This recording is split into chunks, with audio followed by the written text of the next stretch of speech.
ಪರಪ್ಪನಗ್ರಹಾರ ಜೈಲಿನಿಂದ ಎಂಎಲ್ಸಿ ಸೂರಜ್ ರೇವಣ್ಣ ಅವರು ಬಿಡುಗಡೆ ಆಗಿರೋದ್ರ ಬಗ್ಗೆ ಮಾಹಿತಿ ಲಭ್ಯ ಆಗ್ತಾ ಇದೆ. ಅಸಹಜ ಲೈಂಗಿಕ ದೌರ್ಜನ್ಯದ ಆರೋಪ ಅವರ ಮೇಲಿತ್ತು. ಎಂಎಲ್ಸಿ ಸೂರಜ್ ರೇವಣ್ಣ ಅವರು ಜೈಲಿನಿಂದ ಬಿಡುಗಡೆ ಆಗಿರೋದ್ರ ಬಗ್ಗೆ ಮಾಹಿತಿ ಸದ್ಯಕ್ಕೆ ಲಭ್ಯ ಆಗ್ತಾ ಇದೆ.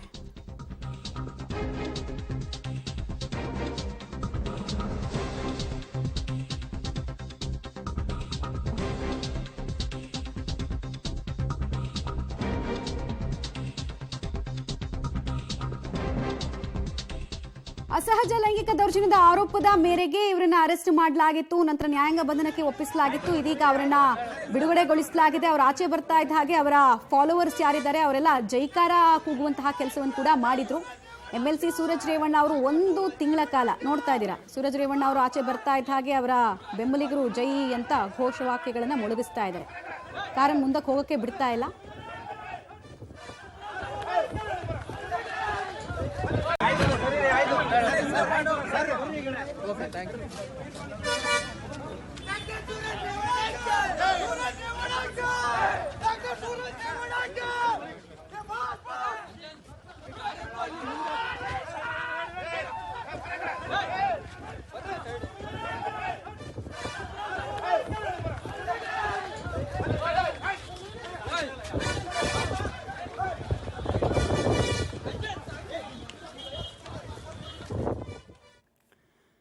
ನೋಡ್ತಾ ಇದ್ದೀರಾ, ಜೈಲಿಂದ ಅವರು ಆಚೆ ಬರ್ತಾ ಇದ್ದ ಹಾಗೆ ಅವರ ಅಭಿಮಾನಿಗಳು ಅವ್ರನ್ನ ವೆಲ್ಕಮ್ ಮಾಡೋದಕ್ಕೆ ಮತ್ತೆ ಜೈಕಾರ ಕೂಗೋದಕ್ಕೆ ಯಾವ ರೀತಿ ಮುಂದಾದ್ರು. ಇನ್ಫ್ಯಾಕ್ಟ್ ಕಾರಿಗೆ ಒಂದು ಹಂತದಲ್ಲಿ ಮುತ್ತಿಗೆ ಹಾಕುವಂತಹ ಪ್ರಯತ್ನವನ್ನ ಕೂಡ ಪ್ರೀತಿಯಿಂದ ಮಾಡಿದ್ರು. ಅಂದ್ರೆ ಸೂರಜ್ ಕೈ ಕುಲುಕುವಂತಹ ಪ್ರಯತ್ನವನ್ನು ಮಾಡಿದ್ರು. ಬಟ್ ಯಾರ ಹತ್ರ ಕೂಡ ಮಾತಾಡೋ ಸ್ಥಿತಿಯಲ್ಲಿ ಸದ್ಯಕ್ಕೆ ಸೂರಜ್ ರೇವಣ್ಣ ಇದ್ದ ಹಾಗೆ ಕಾಣಿಸ್ತಾ ಇಲ್ಲ. ನೇರವಾಗಿ ಅಲ್ಲಿಂದ ಹೊರಟರು.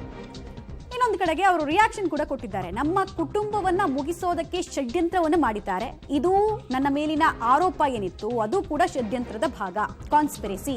ಜೈಲಿಂದ ಬಿಡುಗಡೆ ಆದ ಬಳಿಕ ಎಂಎಲ್ಸಿ ಸೂರಜ್ ರೇವಣ್ಣ ಅವರು ಕೊಟ್ಟಿರುವಂತಹ ಸ್ಟೇಟ್ಮೆಂಟ್ ಇದು. ಹಾಗೆ ನಾನು ಎಲ್ಲಿಯೂ ಕೂಡ ಓಡಿ ಹೋಗೋದಿಲ್ಲ. ನನ್ನ ವಿರುದ್ಧದ ಆರೋಪಕ್ಕೆ ನಾನು ಸ್ಪಷ್ಟೀಕರಣವನ್ನ ಕೂಡ ಕೊಡ್ತೀನಿ. ಬಟ್ ರಾಜಕೀಯ ದುರುದ್ದೇಶ ಪೂರಿತ ಆರೋಪ ಇದು. 2-3 ದಿನದಲ್ಲಿ ನನ್ನ ಮೇಲೆ ಏನೆಲ್ಲ ಆರೋಪಗಳು ಬಂದಿದೆ ಅದೆಲ್ಲದಕ್ಕೂ ಕೂಡ ನಾನು ಉತ್ತರ ಕೊಡ್ತೀನಿ ಅಂತ ಬಿಡುಗಡೆ ಆಗ್ತಾ ಇದ್ದ ಹಾಗೇನೆ ಸೂರಜ್ ರೇವಣ್ಣ ಅವರು ಪಬ್ಲಿಕ್ ಟಿವಿಗೆ ಫಸ್ಟ್ ರಿಯಾಕ್ಷನ್ ಕೊಟ್ಟಿದ್ದಾರೆ. ಇವತ್ತು 1-2 ನಿಮಿಷ ಸತ್ಯನ ಜಾಸ್ತಿ ದಿನ ಮುಚ್ಚಿಡಕ್ಕಾಗಲ್ಲ. ಇವತ್ತೇನು ಸುಳ್ಳು ಆರೋಪಗಳನ್ನು ಮಾಡಿ, ಈ ಬೇಸ್ಲೆಸ್ ಅಲಿಗೇಷನ್ಗಳನ್ನ ಮಾಡಿ, ಈ ಷಡ್ಯಂತ್ರಗಳನ್ನ ಮಾಡಿ, ಕುತಂತ್ರ ಮಾಡಿ ನಮ್ಮ ಕುಟುಂಬನ ನನ್ನ ಮೇಲಾಗಲಿ ವೈಯಕ್ತಿಕವಾಗಿ ಇವತ್ತು ತೇಜೋವಧೆ ಮಾಡಬೇಕು ಅನ್ನೋ ದುರುದ್ದೇಶದಿಂದ ಇವತ್ತೇನು ಈ ಒಂದು ಪ್ರಕರಣ ಇವತ್ತು ದಾಖಲಿಸಿದ್ದಾರೆ. ಅದಕ್ಕೆಲ್ಲದಕ್ಕೂ ಸ್ವಲ್ಪ ಕೆಲವೇ ದಿನಗಳಲ್ಲಿ ಉತ್ತರ ಬರುತ್ತೆ. ನಾನು ಕೂಡ ಒಂದು 2-3 ದಿನದಲ್ಲಿ ನಿಮ್ಮ ಮಾಧ್ಯಮದಲ್ಲೇ ಬಂದು ಪ್ರತಿ ಒಂದು ವಿಷಯಕ್ಕೂ ಕೂಡ ಸ್ಪಷ್ಟೀಕರಣ ಕೊಡ್ತೀನಿ. ನಾವೇನದಕ್ಕೆ ಎದುರ್ಕೊಂಡು ಓಡೋಗಲ್ಲ. ಹಾಸನ ಜಿಲ್ಲೆ ರಾಜಕಾರಣ ಏನು ನಡೀಬೇಕು ಅದು ನಡೆದೇ ನಡೆಯುತ್ತೆ ಅಂತ ಹೇಳಕ್ ಬಯಸ್ತಾ, ತನಿಖೆ ಸಂಬಂಧಪಟ್ಟಂತೆ ನಮ್ಮ ಎಲ್ಲ ತನಿಖೆಗಳಿಗೂ ನಾನು ಸ್ಪಂದಿಸಿದ್ದೀನಿ, ನಾನು ಸಹಕರಿಸಿದ್ದೀನಿ. ನಾನೇನು ಎದುರ್ಕೊಂಡು ಹೋಗೋಂಥ ಪ್ರಶ್ನೆ ಇಲ್ಲ. ಯಾಕೆ ನಾನು ತಪ್ಪು ಮಾಡಿಲ್ಲ ಅನ್ನೋ ಒಂದು ವಿಶ್ವಾಸ ಇರೋ ದೃಷ್ಟಿಯಿಂದನೇ ನನಗೆ ಇನ್ನೊಂದು ಮುಖ್ಯವಾಗಿ ಇವತ್ತು ನಮ್ಮ ನ್ಯಾಯಾಂಗದ ಮೇಲೆ, ನಮ್ಮ ಕಾನೂನು ವ್ಯವಸ್ಥೆಯ ಮೇಲೆ ನನಗೆ ಸಂಪೂರ್ಣವಾದ ವಿಶ್ವಾಸ ಇದೆ, ಸಂಪೂರ್ಣವಾದ ನಂಬಿಕೆ ಇದೆ. ಈ ಒಂದು ಷಡ್ಯಂತ್ರದಿಂದ, ಈ ಒಂದು ಕುತಂತ್ರದಿಂದ ನಾನು ಯಾವುದೇ ಕಾರಣಕ್ಕೂ ಕೇಸ್ ಅನ್ನಲ್ಲ. ಇದು ಷಡ್ಯಂತ್ರ ಅಂತಾನೆ ಹೇಳ್ತೀನಿ, ಒಂದು ಕುತಂತ್ರ ಅಂತಾನೆ ಹೇಳ್ತೀನಿ. ಈ ಕುತಂತ್ರದಿಂದ ಪರಿಪೂರ್ಣ ಮುಕ್ತವಾಗಿ ಹೊರಗೆ ಬರ್ತೀನಿ. ನೋಡಿ, ಒಂದು ಮಾತು ನಿಮಗೆ ಹೇಳಕ್ ಬಯಸ್ತೀನಿ. ಈ ಒಂದು ಸಂಪೂರ್ಣವಾದ ಪ್ರಕರಣದ ವಿಷಯವಾಗಿ ಇನ್ ಕೆಲವೇ 2-3 ದಿನ ತಾಳ್ಮೆ ಇದೆ. ನಾನು ಎಲ್ಲೂ ಓಡೋಗಲ್ಲ. ನಿಮಗೆ ಸಂಪೂರ್ಣವಾಗಿ ಎಲ್ಲಾ ಮಾಧ್ಯಮಗಳನ್ನು ಕೂರಿಸಿ ನಾನೇ ಮಾಧ್ಯಮದಲ್ಲಿ ಈ ಕಂಪ್ಲೀಟ್ ಪ್ರಕರಣಕ್ಕೆ ಸ್ಪಷ್ಟೀಕರಣ ಕೊಡುವಂತ ಕೆಲಸ ಮಾಡ್ತೀನಿ. ಎರಡು ವಿಷಯಕ್ಕೆ ನಿಮ್ಗೆ ಉತ್ತರ ಕೊಡಕ್ ಬಯಸ್ತೀನಿ ಅಷ್ಟೇ. ಈ ಸಂದರ್ಭದಲ್ಲಿ ಶಿವಕುಮಾರ್ ಅಂತ ಯಾವ ವ್ಯಕ್ತಿ ಹೇಳ್ತಾ ಇದ್ದೀರಾ, ಅವ್ನು ಯಾವ ನಮ್ಮ ಆಪ್ತ ಸಹಾಯಕನೂ ಅಲ್ಲ, ಯಾವ ಕಾರ್ ಚಾಲಕನೂ ಅಲ್ಲ. ನೀವ್ ಯಾವ ಪೊಲೀಸ್ ಅವ್ರನ್ನೆಲ್ಲ ಯಾರನ್ನಾರು ಬೇಕಿದ್ರೆ ಕೇಳ್ಕೋಗಿ, ಎಲ್ಲಿ ಬೇಕಾದ್ರೂ ಸ್ಪಷ್ಟೀಕರಣ ಕೊಡ್ತೀವಿ. ನಮಗಿರೋದು ಒಬ್ಬರೇ ಕಾರ್ ಚಾಲಕ, ಅದು ನಮ್ಮ ಲೋಕೇಶ್ ಅಂತ. ಇನ್ಯಾರು ನಮ್ಮ ಕಾರ್ ಚಾಲಕನೂ ಇಲ್ಲ, ಯಾವ ಆಪ್ತ ಸಹಾಯಕನೂ ಇಲ್ಲ. ಒಂದು. ಎರಡನೇದು, ಇವತ್ತು ಹಾಸನ ಜಿಲ್ಲೆಯಲ್ಲಿ ಯಾವುದೇ ರೀತಿಯಾದಂಥ ರೇವಣ್ಣ ಸಾಹೇಬ್ರ ಮೇಲಾಗಲಿ ನಮ್ಮಲ್ಲಿ ಕಪ್ಪು ಚುಕ್ಕಿ ಇಲ್ಲ.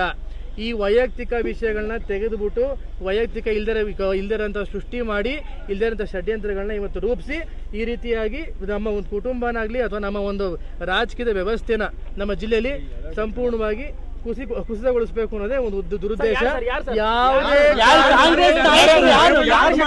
ಎಲ್ಲದಕ್ಕೂ 2-3 ದಿನ ವೇಟ್ ಮಾಡಿ ಉತ್ತರ ಕೊಡ್ತೀವಿ, ಎಲ್ಲೂ ಹೋಗಲ್ಲ. ನಾನೇನು ಎದ್ರುಕೊಂಡು ಓಡೋಗಲ್ಲ. ಅವತ್ತು ಮೊದಲನೇ ದಿನನೂ ನಾನು ನಮ್ಮ DSP ಆಗ್ಬೋದು ಜೈಲಿಂದ ರಿಲೀಸ್ ಆಗ್ತಾ ಇದ್ದ ಹಾಗೆ ಆಕ್ರೋಶ ಭರಿತರಾಗೆ ಹೇಳ್ತಾ ಇದ್ದನ್ನ ಕೇಳಿಸ್ಕೊಳ್ತಾ ಇದ್ವಿ. ಸೂರಜ್ ರೇವಣ್ಣ ಅವರು ಹೇಳ್ತಾ ಇದ್ರು, ನನ್ನ ಮೇಲೆ ರಾಜಕೀಯ ದುರುದ್ದೇಶದಿಂದಲೇ ಷಡ್ಯಂತ್ರದಿಂದಲೇ ಕೇಸ್ ಹಾಕಿಸಲಾಗಿದೆ, ಸುಳ್ಳು ಆರೋಪ ಇದು, 2-3 ದಿನದಲ್ಲಿ ಎಲ್ಲದಕ್ಕೂ ನಾನು ಉತ್ತರ ಕೊಡ್ತೀನಿ, ಎಲ್ಲೂ ಓಡ್ ಹೋಗಲ್ಲ ಅಂತ ಹೇಳ್ತಾ ಇದ್ರು. ಇನ್ನೊಂದ್ ಕಡೆಗೆ ಅವ್ರು ಬರ್ತಾರೆ, ಅವ್ರು ರಿಲೀಸ್ ಆಗ್ತಾರೆ ಅನ್ನೋದು ಕನ್ಫರ್ಮ್ ಇದ್ದಿದ್ರಿಂದಲೇ ಈ ಹೊಳೆನರಸೀಪುರ ಹಾಸನ ಭಾಗದಿಂದ ಅವರ ಕಾರ್ಯಕರ್ತರು ಬೆಂಬಲಿಗರು ಬಂದು ವೆಲ್ಕಮ್ ಕೊಟ್ಟಿರೋದನ್ನ ನೀವು ದೃಶ್ಯಾವಳಿಗಳಲ್ಲಿ ಗಮನಿಸ್ತಾ ಇದ್ದೀರಾ. ಡೀಟೇಲ್ಸ್ ಕೊಡ್ತಾರೆ ಅಂಬರೀಶ್. ಜೈಲಿಂದ ಆಚೆ ಬರ್ತಾ ಇದ್ದ ಹಾಗೆ ಆಕ್ರೋಶ ಭರಿತರಾಗಿ ಸೂರಜ್ ರೇವಣ್ಣ ಅವರು ರಾಜಕೀಯ ಕಾನ್ಸ್ಪಿರಸಿ ಅಂದ್ರೆ ದುರುದ್ದೇಶ ಪೂರಿತವಾಗಿ ನನ್ನನ್ನ ಸಿಲುಕಿಸಲಾಗಿದೆ ಅನ್ನೋ ಆಕ್ರೋಶವನ್ನ ಹೊರ ಹಾಕಿದ್ರು. ಉಳಿದಂತೆ ಏನೆಲ್ಲ ಡೀಟೇಲ್ಸ್ ಕೊಡ್ತೀರಿ? ಖಂಡಿತ ಮಮತಾ, ಏನು ಭರತ್ನಗರ ಜೈಲು ಸೇರಿ ಸೂರಜ್ ರೇವಣ್ಣ 1 ತಿಂಗಳಾಗ್ತಾ ಇತ್ತು. ಈಗಾಗಲೇ ನಿನ್ನೆ ಬೇಲ್ ಆದ್ರೂ ಸಹ ಶ್ಯೂರಿಟಿಯನ್ನ ಪೂರೈಕೆ ಮಾಡದ ಹಿನ್ನೆಲೆಯಲ್ಲಿ ಇವತ್ತು ಜೈಲಿಗೆ ಏನು ಶ್ಯೂರಿಟಿಗೆ ಸೂರಜ್ ರೇವಣ್ಣಗೆ ಕೊಟ್ಟಿದ್ರು. ಆ ಹಿನ್ನೆಲೆಯಲ್ಲಿ ಇವತ್ತು ಶ್ಯೂರಿಟಿಯನ್ನ ಪೂರೈಸಿದ ನಂತರ ಇವತ್ತು ಮಧ್ಯಾಹ್ನ ಜೈಲಿಂದ ರಿಲೀಸ್ ಆಗಿರುವಂತದ್ದು. ಜೈಲಿಂದ ಹೊರಗಡೆ ಬರ್ತಿದ್ದಂಗೆ ನೂರಾರು ಸಂಖ್ಯೆಯಲ್ಲಿ ಈಗಾಗಲೇ ಹಾಸನ ಇರಬಹುದು ಅಥವಾ ಹೊಳೆನರಸೀಪುರದಿಂದ ಬೆಳಗಿಂದನೂ ಸಹ ಕಾರ್ಯಕರ್ತರು ಸೇರಿದ್ರು. ಹಾಗಾಗಿ ಎಲ್ಲೋ ಒಂದ್ ಕಡೆಗೆ ಅವರ ಅಭಿಮಾನಿಗಳು ಒಂದು ಸೂರಜ್ ರೇವಣ್ಣ ಹೊರಗಡೆ ಬರ್ತಿದ್ದಂಗೆ ಜೈಕಾರವನ್ನ ಹಾಕುವಂತ ಕೆಲಸ ಆದ್ರು. ಆದ್ರೆ ಮಾಧ್ಯಮಗಳ ಜೊತೆ ಮಾತಾಡ್ಬೇಕಾದ್ರೆ ಒಂದು ಆಕ್ರೋಶ ಭರಿತವಾಗಿ ಮಾತನಾಡಿದಂಥದ್ದು. ಮೊದಲಿಗೆ ಹಾಸನದ ರಾಜಕಾರಣ ಏನಿದೆಯೋ ಅದು ನಡೆದೇ ನಡೀತದೆ, ಜೊತೆಗೆ ಸತ್ಯವನ್ನ ಯಾರಿಂದಲೂ ಮುಚ್ಚಿಡಲು ಸಾಧ್ಯವಿಲ್ಲ. ನನ್ನ ಕುಟುಂಬದ ಮೇಲೆ ಕುತಂತ್ರದಿಂದ ಒಂದು ಷಡ್ಯಂತ್ರ ಮಾಡಿ ನನ್ನನ್ನು ಇವತ್ತು ಜೈಲಿಗೆ ಕಳಿಸುವಂತ ಕೆಲಸ ಆಗಿದೆ. ಇದಕ್ಕೆ ಎಲ್ಲದಕ್ಕೂ ಸಹ ನಾನು 2-3 ದಿನದಲ್ಲಿ ಸಂಪೂರ್ಣ ಅದಕ್ಕೆ ಮಾಧ್ಯಮಗೋಷ್ಠಿಯನ್ನ ಕರೆದು ಎಲ್ಲದಕ್ಕೂ ಸಹ ಉತ್ತರವನ್ನ ಕೊಡ್ತೇನೆ. ಕಾನೂನು ಏನು ಈಗಾಗಲೇ ಪೊಲೀಸ್ ಕಸ್ಟಡಿಯಲ್ಲಿ ಇದ್ದಾಗಲೂ ಸಹ ನಾನು ಎಲ್ಲರಿಗೂ ಸಹ ಯಾವುದೇ ಒಂದು ಮುಚ್ಚುಮರ ಇಲ್ಲದೆ ಧೈರ್ಯವಾಗಿ ಹೇಳಿಕೆ ಕೊಟ್ಟಿದ್ದೇನೆ. ಜೊತೆಗೆ ನನ್ನ ಕಾರ್ ಚಾಲಕ ಶಿವಕುಮಾರ್ ಏನ್ ಆರೋಪ ಮಾಡ್ತಿದ್ದಾನೆ, ಅವ್ನು ನನ್ನ ಕಾರ್ ಚಾಲಕನೇ ಅಲ್ಲ, ನನಗಿರೋದು ಒಬ್ಬನೇ ಚಾಲಕ ಲೋಕೇಶ್ ಅಂತೇಳಿ. ಅದನ್ನ ಹೊರತುಪಡಿಸಿದ್ರೆ ನಾನು ಈ ಪ್ರಕರಣದಿಂದ ಯಾವುದೇ ತಪ್ಪು ಮಾಡಿಲ್ಲ. ಹಾಗಾಗಿ ನಾನು ಧೈರ್ಯವಾಗಿ ಎಲ್ಲವನ್ನು ಎದುರಿಸೋಕೆ ಸಿದ್ಧ ಇದ್ದೀನಿ. ಮುಂದಿನ ದಿನದಲ್ಲಿ ಏನು ಈ ಕುತಂತ್ರ ಮಾಡಿದರೆ ರಾಜಕಾರಣದ ಒತ್ತಡದಿಂದ ಅವರು ಸಂಪೂರ್ಣ ಎಲ್ಲವನ್ನು ನಾನು ಮಾಧ್ಯಮ ಮುಂದೆ ಹಿಡುವಂತ ಕೆಲಸವನ್ನ ಮಾಡ್ತೀನಿ ಅಂತೇಳಿ ಸೂರಜ್ ಹೇಳಿರುವಂತದ್ದು. ಇನ್ನು ಈಗಾಗಲೇ ಸಾಕಷ್ಟು ಜನ ಕಾರ್ಯಕರ್ತರು ಬಂದಿದ್ದು, ಹಾಗಾಗಿ ಅವರನ್ನ ಸಂಪೂರ್ಣ ಎಲ್ಲರೂ ಸಹ ಸೂರಜ್ ರೇವಣ್ಣ ಜೊತೆಯಲ್ಲೇ ಈಗ ಹೋಗಿರುವಂತದ್ದು ಮಮತಾ. ರೈಟ್, ಧನ್ಯವಾದ ಅಂಬರೀಶ್ ತಮ್ಮ ಮಾಹಿತಿಗಾಗಿ.